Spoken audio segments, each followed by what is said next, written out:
1 week after catastrophic flooding swept the Texas Hill Country, survivors and residents are looking for ways to put their lives back on track. And for many of them, that means help from the federal government and FEMA. And nobody understands that more than our current guest, former FEMA Administrator Deanne Criswell. And Deanne, I want to get straight to the questions. After a disaster like this, what kind of funding will be made or has been made available to Kerr County and the city of Kerrville and to individual citizens, first for rebuilding, but also for making massive changes for flood prevention in the future? Well, Lori, there's a few different types of funding that can become available. First, for those families and those individuals that have been impacted, they can register for assistance and they can get funding and financial assistance for things like repairs to their homes, temporary lodging, items that they may have lost, some of the immediate needs that they have. And so they have a resource to help jumpstart that recovery process, but that works in conjunction with their insurance and with some of the other nonprofit agencies that might be out there. From the public infrastructure side of things, then we would reimburse, or FEMA will reimburse that community for the rebuilding of the damaged infrastructure, whether that's roads or bridges, whether that's water treatment facilities or public buildings. They also have an opportunity to rebuild into a higher standard. And so they can spend additional funding with the 75% federal cost share, 25% state and local, to actually build it up to a higher standard so they don't have the same impact perhaps in the future. And typically with a major disaster declaration, the governor also asks for hazard mitigation, and that gives the state the ability to use funding based on how much money the disaster costs to invest in mitigation projects across the state. That can be used for critical things like early warning systems and sirens. That's the type of mitigation projects that this funding can be used for, as well as building levees or reducing the flood impact from different communities. There's a wide variety of resources that they can use, but a really important part of this declaration process, because we want communities to be able to build back stronger so they don't have the same impacts in the future. And Deanne, along those lines, there's been a lot of discussion about why sirens were not already in place in Kerr County. And we know we've come to learn in the past few days that Kerr County did apply to the state of Texas for some of the FEMA funds that had come in for previous storms, but then were denied. And I just wondered if you could shed some light on what goes into making those decisions and how much does the federal government have any influence over what the state then decides on how to distribute those funds? So based on these disaster declarations, the state is given basically a grant of money that they can use for different projects. And then the state will go out to their counties and their local jurisdictions to submit requests for that money to do different mitigation projects. It's completely up to the state to determine which ones fit within their priorities and how to allocate that funding.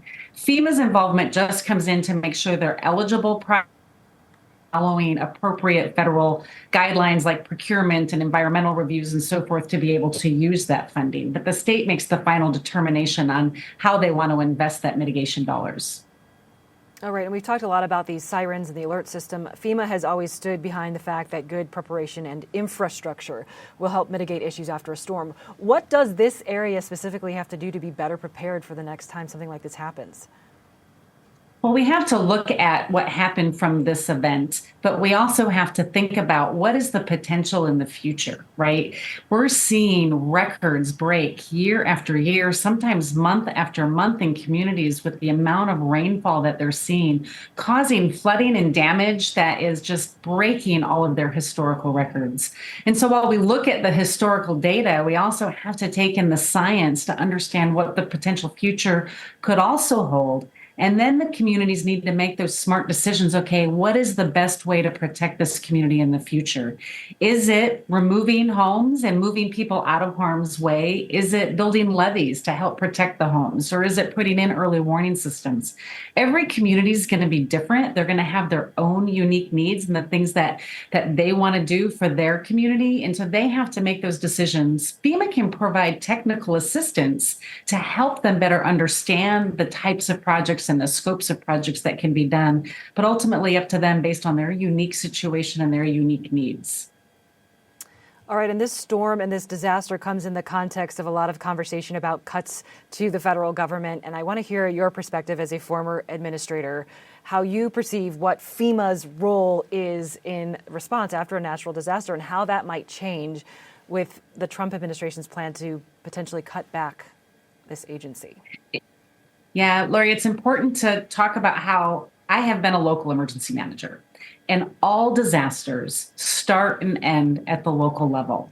And one of the core principles of emergency management is that these are locally executed, they are state managed, and they are supported by the federal government.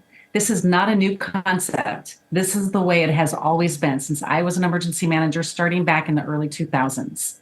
But what we need to do is make sure that we can work on the recovery piece. In all my time as FEMA administrator, I've never had a state complain about response. Where their frustration lies is in recovery. That's where they get reimbursed for these projects. That's where the scopes of work have to get approved. There is a lot of room for improvement there, and that's where we have to have thoughtful conversation about how to help these communities recover faster, smarter, and stronger so they don't have the same impacts in the future.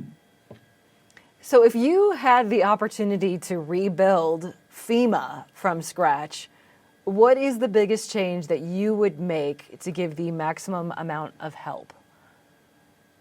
Well, one of the things that we were able to change during my time as administrator is really reduce a lot of the red tape when it comes to the program that provides individuals assistance. We were able to change our own internal policies to increase the types of documentation that we can accept, to really understand that every person is unique and their situation is unique.